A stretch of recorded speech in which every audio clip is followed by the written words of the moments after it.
Hello, everybody. Thanks for joining me for this session of the Real Time Data Summit organized by Aerospike. I hope you've been enjoying it so far.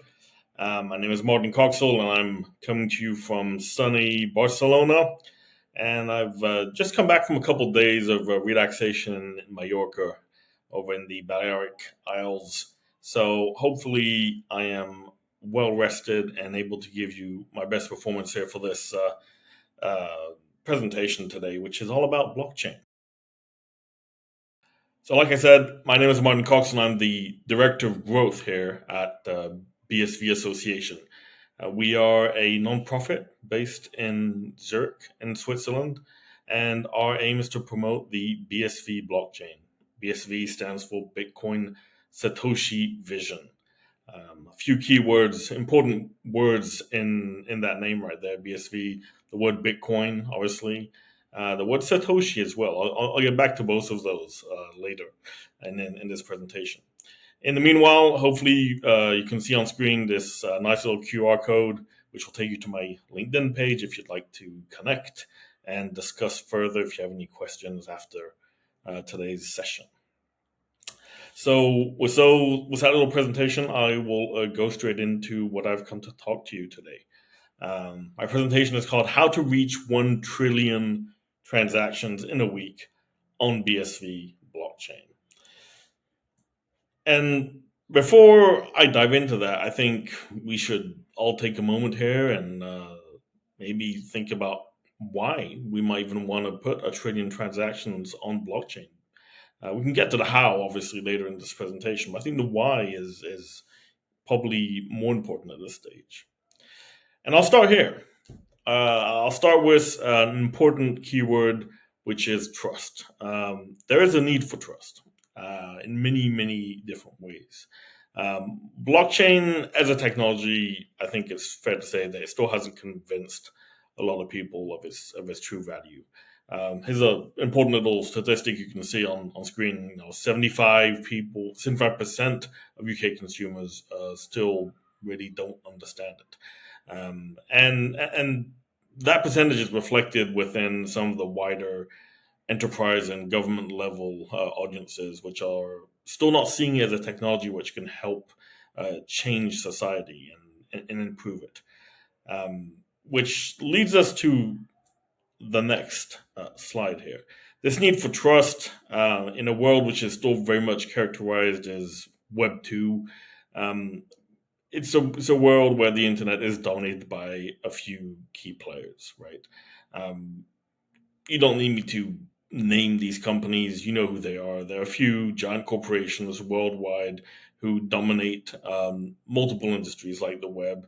And this domination is characterized by the fact that they can control your data, your content, which is associated by and with this data, and then create algorithms that shape our online experience. And which leads me to this following little graph here. This experience of uh, an industry, a world which is dominated by a few key players, I think it's characterized in the following way. It all comes down to data, which is why I have this little graphic here on my screen.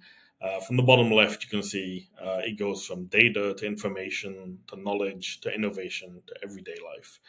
These are some of the various stages of transformation of data. Data at the very bottom goes from being raw when it is generated to a secondary stage we call information once it's been labeled as a specific type of data, right? Say banking data, behavioral data, personal data. Once it's been labeled, it can then be ordered and it becomes knowledge. We give it order of priorities. Some data is more important than other data, right? Your banking data is probably more important than your website browsing data. And that knowledge leads us to opportunities for innovation, for creating new services, solutions, technologies that then improve the world and lead to improvement of everyday life. And one of the main characteristics in the technological push, which is led by data, is that there's pain and risk at every single juncture of this this linear this linear transformation of data, right? So there's pain and risk at every point, and this is essentially one of the main characteristics of what we would call today's world of Web 2. Now, moving on from the pain here, I think we need to acknowledge that there's a need for trust, and Web3 offers a solution to that. Web3 offers decentralized applications running on blockchain. So basically, an improvement on Web2, a world where the web can be defined by users participating in the use and sharing and generation of the data, and also having their say on privacy and the ownership of the data and how it's actually used for their benefit. So essentially, what I'm saying is blockchain as a technology opens a window onto trust. That's plain and simple. And what does this mean in the context of enterprise landscape?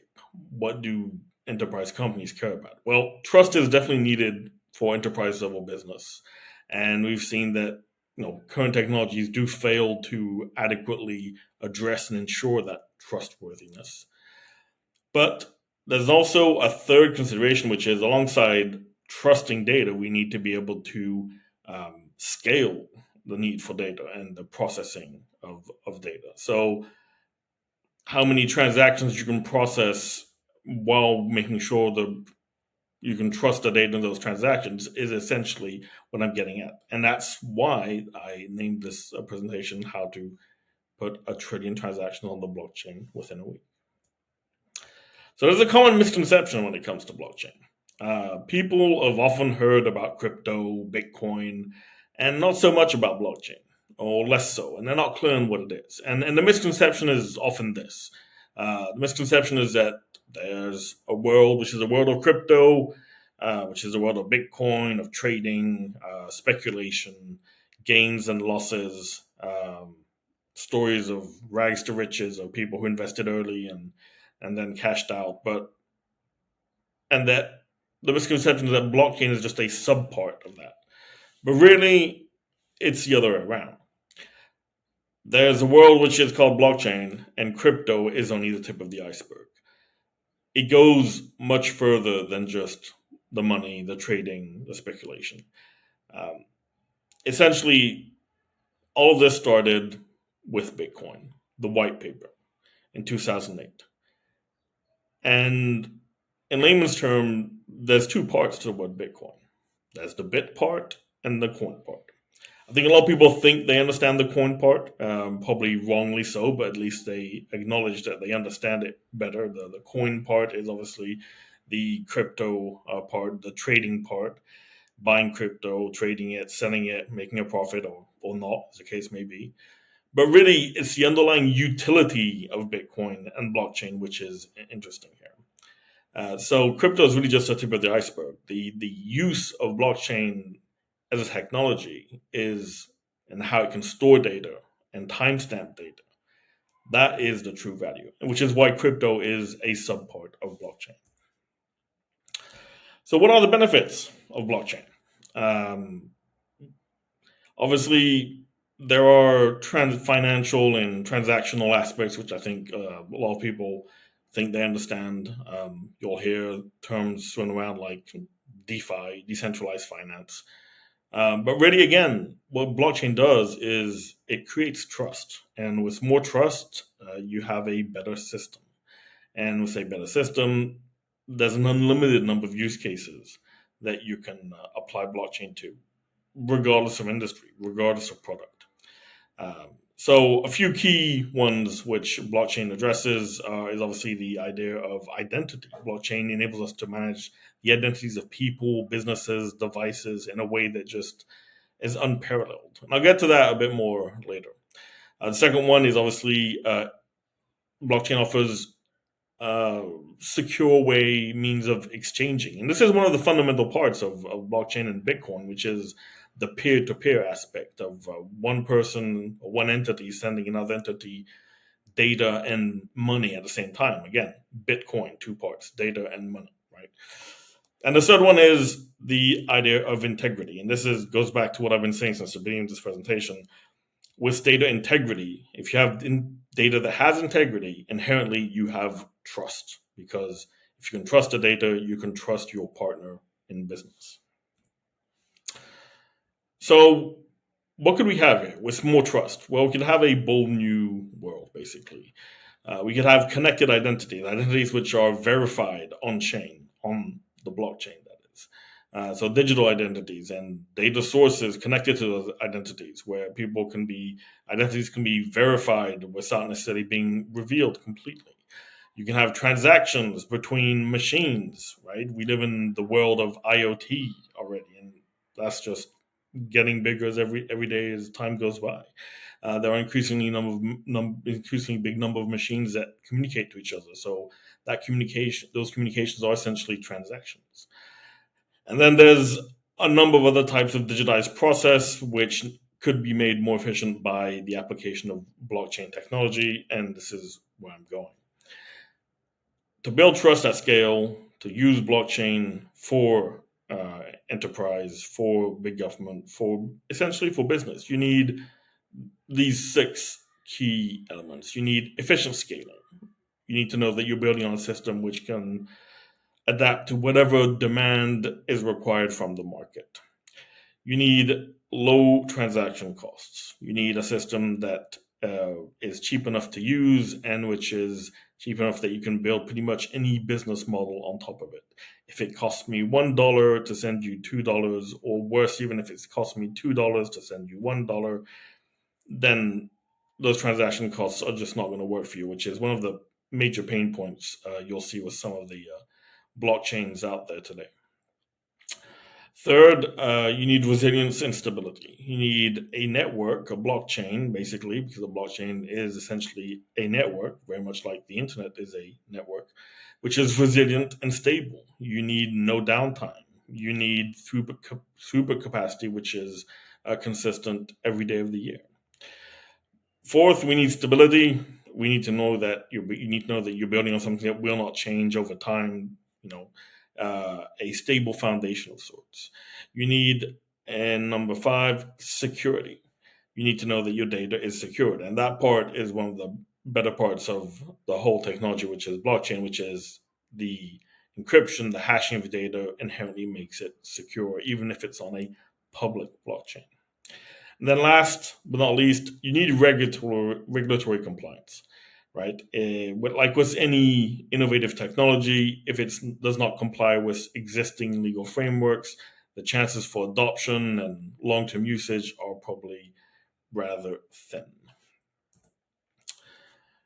So essentially what we're saying here is blockchain provides solutions to real-world challenges that will revolutionize industries and lives. Right. So it's very much a matter of getting the world online and on chain at this point. So back to my nice little diagram I had earlier, illustrating the technological push, which leads us from raw data to innovation and then improvement in everyday life, and how it's characteristically plagued with different types of risks and pain at every step of the way. And that's what we call Web2, or one of the characteristics of the world we call the web we call Web2.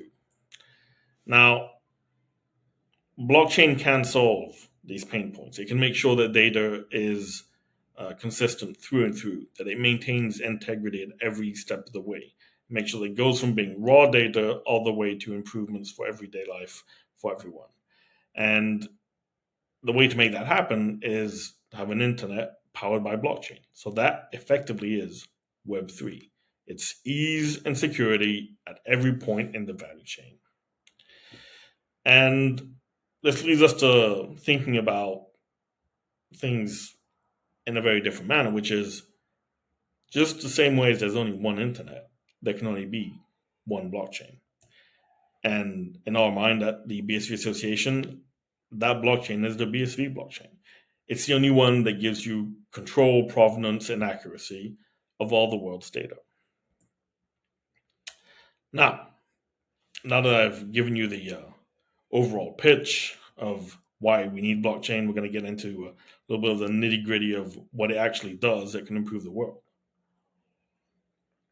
If you remember a few minutes ago, I told you about one of the key aspects of blockchain technology, which is timestamping. Effectively, a blockchain, which is, per the name, a series of blocks with data in it, which all link together, is a record of truth. And the way we make that record of truth a universal source of truth is we carry over the header of each block into the next one, block after block, time after time. And that's what creates an immutable ledger of timestamp data, which cannot be changed, it cannot be hacked, it cannot be undone. And any effort to do so would effectively be recorded on the blockchain itself. So it would be immediately unmasked. This record of truth gives us three essential characteristics. It creates a universal source of truth, like I said, and then it empowers individuals, not big tech, because that's the peer-to-peer nature of the technology itself. I can send information and data to someone else directly. It does not preclude big companies from being part of the equation, but I can connect directly to other peers on the network. And this opens doors to all sorts of existing economies, but also new ones. So think about this. By 2030, there's going to be 125 billion connected devices in the world. Anything from fridges to washing machines to smart EVs, computers. And that number is going to keep on growing exponentially as time goes by because effectively the world population is growing at a similar rate. Now, bearing that in mind, there is a very big challenge that blockchain technology needs to get over. And it's often referred to as the blockchain trilemma. How do you get all this data from all these devices online without sacrificing any of the three following main aspects? And these three aspects are security, scalability, and decentralization. Security, because the data needs to stay safe and untouched. Scalability, because you need a system that can cater to this exponentially increasing amount of data, right? And decentralization, because you need a system which is not owned by any one given party and cannot be corrupted. Now, the trilemma aspect refers to the fact that most blockchain technologies out there will sacrifice one of these in order to optimize for the two other ones. So, how can we make sure that these transactions which put onto blockchain remain secure and that any information which is exchanged maintains its integrity? Like I said, most of other proof of work and proof of stake networks, BTC, Ethereum, just to name a couple of them, will do this, but they will sacrifice one of the other elements. BSV, the BSV blockchain, is the only one that sacrifices nothing, especially scale. Which leads me back to today's topic. How do we reach 1 trillion transactions on the BSV blockchain in a week? The answer is simple. It comes in one word: Teranode. Teranode is essentially the evolution of the software which runs our BSV net, mainnet at currently. Our current software is called SV Node, but we are rebuilding it from scratch. We are rebuilding it so that we can achieve unbounded block size, so we can achieve a horizontally scaled and modular architecture, and more importantly, so that we can adhere 100% to the Bitcoin white paper. So the paradigm shift is essentially this. On the left, you have our network architecture as it is today. On the right, what it will be under Teranode. And you can clearly see that the main evolution will be that not only will the nodes communicate via the software, but also between themselves. This will enable the true vision of Satoshi when he wrote the white paper and released it in 2008. So, without delving too much into the technical side of how we achieve this, um, I'll keep this rather high level and maybe talk a bit more about what this means in terms of comparing with other industries, other technologies. So Teranode is supposed to be able to support at least 1 million transactions per second. And to give you an idea, that's already at minimum 10 times what Visa and MasterCard do in terms of payments and transactions on their current networks today. And 1 million is really just a starting point. What we aim to do is several times more, multiple times more. In fact, theoretically, there is no limit. In its inherent design with Bitcoin, there is no limit. We could be doing billions of transactions per second. So I have a few slides here which will hopefully give you an idea of the difference of scale. Um, this is our network as it stands today and how it will stand tomorrow with Teranode. You can see you've got two columns for BSV, BSV today, and BSV once Teranode will be deployed, and then a few competitors to illustrate the difference in scale. So, a trillion transactions in a week would equate to 86 billion in a day, which is several times, 20 times more, really, than what we can already do, which is a little over 4 billion. Now, how we do this, because I think that's an important question, is by increasing the maximum block size. This is the fundamental differentiation factor between a lot of different blockchains. Bitcoin was never designed to have a limited block size. BTC today has a 4 megabyte limit, right? Solana has a 4 gigabyte limit. And that's also the average block size we see today on our current main network. But really, tomorrow with Teranode, we aim to be far bigger than that. We aim to be at 100 gigabytes or much more. Really, there's no reason for there to be any limit on the block size. The bigger the blocks, the more transactions you can put into a block, and therefore the more scale you can achieve with the blockchain. I talked a bit about efficiency, cost efficiency earlier. This gives you an idea of just how much more efficient we are already. Um, it's a fraction of a cent to place a transaction on the BSV blockchain. It's so small you can barely even consider it. It's a lot more cost efficient than on some of our more notable competitors. A little over $1 on Sol, and then almost $7 on BTC. Obviously, these numbers tend to change based on market price for coins, and there's a lot of volatility there. But you can see that already today there's a difference of tens of thousands in terms of price per transaction. The fee it costs to log one transaction on any of these blockchains, and this will be maintained even at scale with BSV. Even when we get to placing trillions of transactions every day, the fee will stay incredibly low.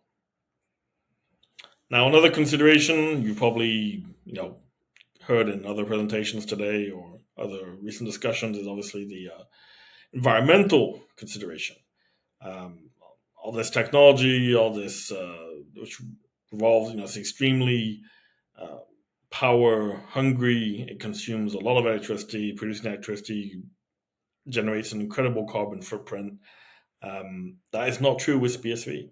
Again, the whole concept of having bigger sized blocks so they can put more transactions into blocks means that the footprint per transaction is thousands, if not millions of times smaller than on other networks. And that's already the case today, right? Just compare it.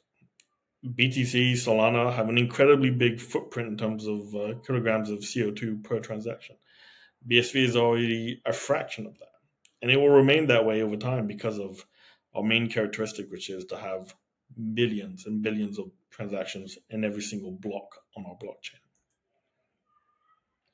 So, taking a step back here, I want to maybe go back to why we do all this, why we want to put trillions of transactions on the blockchain. And I think a good way to think of all this is that there's a market pull, right? There's an incredible amount of data being generated in the world as it stands today. This is what's at the bottom of my screen here. Industries like AI, IoT, or generally speaking, anything linked to digitization produces data or processes data. And the value of that data is said or forecasted to be about 229 billion by the year 2025. You can see these statistics from statista.com, which show the exponential increase over the past few years and obviously lead us to believe that's going to keep increasing in a similar fashion in the decades to come. And all this data, once it's gone through that data transformation process I outlined earlier, it leads us to a better world, right? So data becomes information, information becomes knowledge. So a market pull is empowered by a technological push to create a better world. And which again leads us to ask ourselves, is blockchain an answer to that? And so evidently it's the best way for me to answer that is, has Teranode reached the 1 trillion transactions on the BSV blockchain in a week, which I announced initially in the beginning of this presentation? Well, truthfully, not yet, but we are extremely close. Teranode is currently in a development phase. We've been testing it extensively in a test environment, and we've not quite yet reached 1 trillion transactions in a week, but we've done it in 11 days. So we are very close. And the aim is very much to deploy a version of Teranode on our mainnet by the end of the year, which will be able to do 1 trillion transactions within a week or less, even. Like I said, there is no limit to how far this can scale. So, like I said, we've been testing this, so you don't have to take my word for it. You can actually watch the test and see some of the test data. I'm including this little link to our test environment. The QR code will take you there, and you can take a look at just how much data we've been putting on this test environment for the past couple of months. I think I'd like to take a moment here to also acknowledge and thank our partners here at Aerospike who've been helping us to run this test on their servers. They are very much the data store layer of our architecture for the Teranode test, on which we run core services and then other components. And this whole testing endeavor would not be possible without them. So, wrapping up this presentation, I think a good way to look at this is to think that by the time you've finished reading this slide, Teranode will have processed over 15 million transactions, depending on how fast you read this slide, obviously. So that just gives you an idea of how big and how efficient this blockchain can be in terms of scaling to the trillions of transactions the world will need tomorrow, as the need for more and faster and more secure data throughout every industry is made a fact. So I'm hoping that this presentation has been interesting for you and that you've heard a few things which you probably hadn't heard before. I'm hoping it's given you maybe a little bit of appetite to find out more. And if it did, a good next step might be for you to read a report which we produced recently in collaboration with the Boston Consulting Group. The QR code here will take you to a download link where you can read it at your leisure. And that concludes everything I wanted to present to you today about Teranode and the BSV blockchain. I hope you've enjoyed your session and that you enjoy the rest of the Aerospike Summit as you go along. Thank you very much.